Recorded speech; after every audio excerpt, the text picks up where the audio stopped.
After a year-long initial coin offering ICO that raised a record $4 BLN, Block.one's EOSIO has officially been launched. The project is highly anticipated, and the June launch is as close to a moment of truth as you will get in the world of blockchain technology and cryptocurrencies. Developers can now actively build blockchain-based applications on the platform, which is being aimed at businesses and large-scale commercial applications. However, the launch of v1.0 could be a defining moment for the project that is promised to be able to process millions of transactions per second and eliminate user fees in its technical white paper. EOS, a brief history of Block.one. EOS is a decentralized blockchain-based operating system that was introduced to the world in 2017.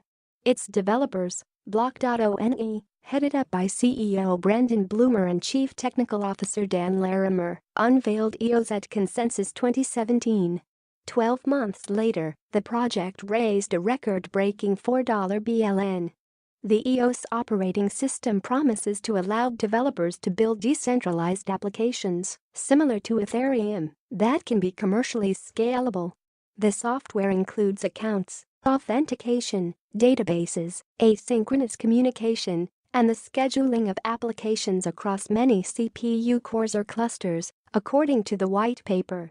The EOS token sales started in June 2017 as an Ethereum-based ERC20 token, but as of June 2, 2018, EOS token holders that had registered for the mandatory token swap would see those ERC20 tokens converted to EOS tokens on the EOSIO platform.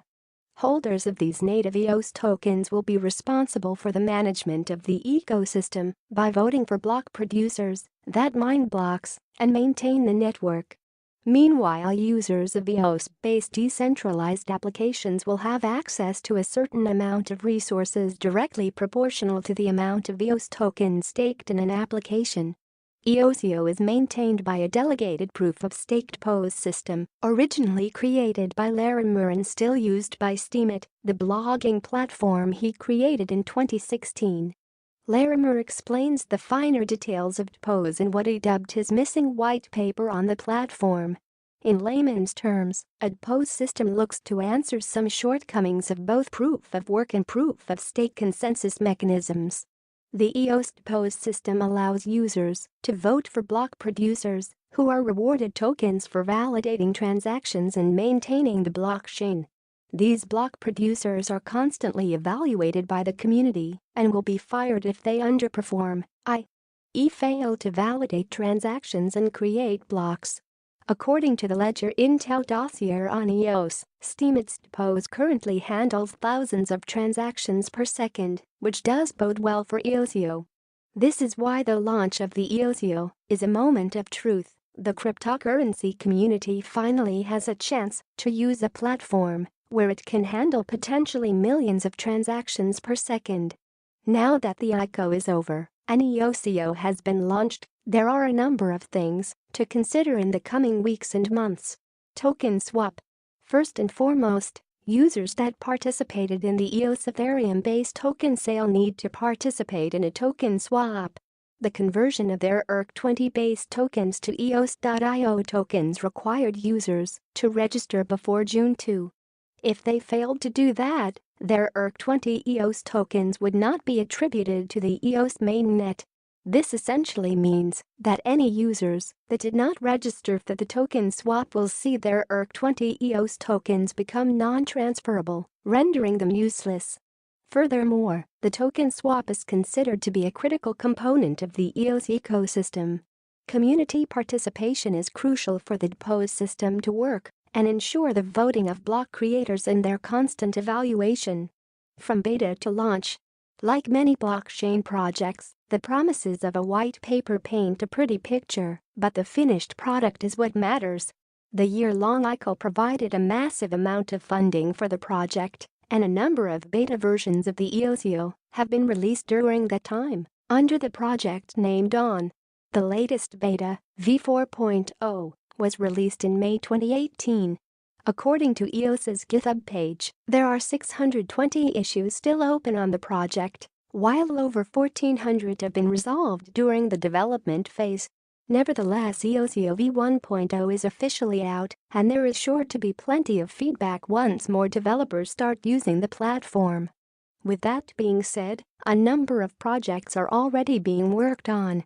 According to EOS Index, which tracks the number of blockchain decentralized applications based on EOS, there are over 140 projects being actively developed. One of the most well-known is Everipedia, an online encyclopedia based on the EOS blockchain that will reward content creators with native tokens. The Everipedia project attracted the co-founder of Wikipedia, Larry Sanger, back in 2017, who joined the team as its chief information officer. Sanger made the move to combat the control and centralization of information, which he believes Wikipedia has now become. The biggest problem with online information today is that it is centralized and controlled by a very few players, that it benefits to have the most salacious and hype-ridden information. We can do much better. It must be mentioned that Everipedia is planning an airdrop of its token to any holders of EOS, as reported by Fortune. $50 MLN raised to fund ecosystem development. While the project itself raised more than $4 BLN during its year-long token sale, Block.one have also managed to secure $50 MLN of funding from blockchain investment firm SVK Crypto. The London-based investment firm will invest in companies building decentralized applications on EOSIO, with a particular focus on social media, data ownership, tech platforms and logistics. Block.one's EOSIO is a funding program that looks to provide developers and businesses with funding for projects using the EOSIO. The program has pledged to raise over $1 BLN for funding EOSIO projects in future. This includes the $325 MLN EOSIO Ecosystem Fund with Mike Novogrotz's Galaxy Digital LP. Ethereum's new rival, EOSIO, will be keenly watched in the coming months as it provides a fresh blockchain platform for the development of dApps, which is in direct competition to Ethereum. If the EOS token swap goes according to plan, the EOSIO ecosystem should begin to function as planned. This could well signal the arrival of next big smart contract app platform.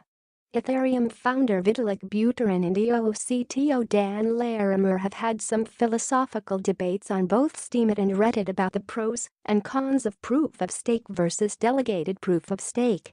In a Reddit thread, Buterin explained his misgivings of Larimer's POS protocol, highlighting concerns of voter participation in the mechanics of v1.0 system. Buterin believes low voter participation, exchange voting on coin holders' behalf, and a discrepancy between coin holders' and users' interests could be major stumbling blocks to try to ensure decentralization. DPoS allows all coin holders to vote on who the nodes running the consortium chain are. This, together with the lack of in-protocol economic incentives for these master nodes to behave correctly, and the lack of client-side validation capability, mean that there is an extreme reliance on the voting mechanism. Furthermore, Buterin believes the voting system is open to manipulation. There is also one other substantial concern with voting. In order to win votes, any delegate would need to have a visible public identity. Anonymous delegating would be very difficult to sustain in the long term. This makes the entire system substantially more vulnerable to political attacks. Larimer hit back on Steemit, countering Buterin's claims, while providing what he describes as points that debunk Ethereum's proposed proof-of-stake algorithm, Casper. Larimer believes that the Casper POS encourages collusion and cooperation rather than competition. The EOSCTO also addressed Buterin's critique of low voter participation and the potential for collusion of voters for an attacker to acquire stake. Low voter participation has been addressed over the past 3 years through a combination of voting proxies, easier user interfaces, and a reduction on the number of things people have to vote for. Furthermore, non-voters do not make things less secure. They keep tokens off the market, which still makes it more expensive for an attacker to acquire stake. Large stakeholders have a huge incentive to vote to protect their wealth, and an attacker would have to acquire more stake than the largest whales in the system. Larimer also stands by EOS's v1.0 system, which requires dApps to cover network costs, Lastly, EOS is designed around the idea that service providers' dApp developers should cover network costs, not the users. A good application needs our monetization strategy that is fully independent of network operation. The existence of Steam is all the proof we need to demonstrate the value of free transactions and how we solve the issues with users needing stake. While they're back and forth, academic-style feud has been interesting. It does show the stark differences between the technology underpinning the two contrasting platforms. Nevertheless, with an enormous amount of capital raised, Block.one should be able to ensure the continual improvement of EOSIO in the coming years. Whether or not it becomes a rival to Ethereum remains to be seen. As was the case with Ethereum, the development of popular decentralized applications will no doubt prove the usefulness of EOSIO and drive its adoption in the future. First things first, a successful token swap is required to ensure that EOS tokens are registered on the EOSIO so that voters can actively participate in selecting block producers that will validate transactions and maintain the ecosystem.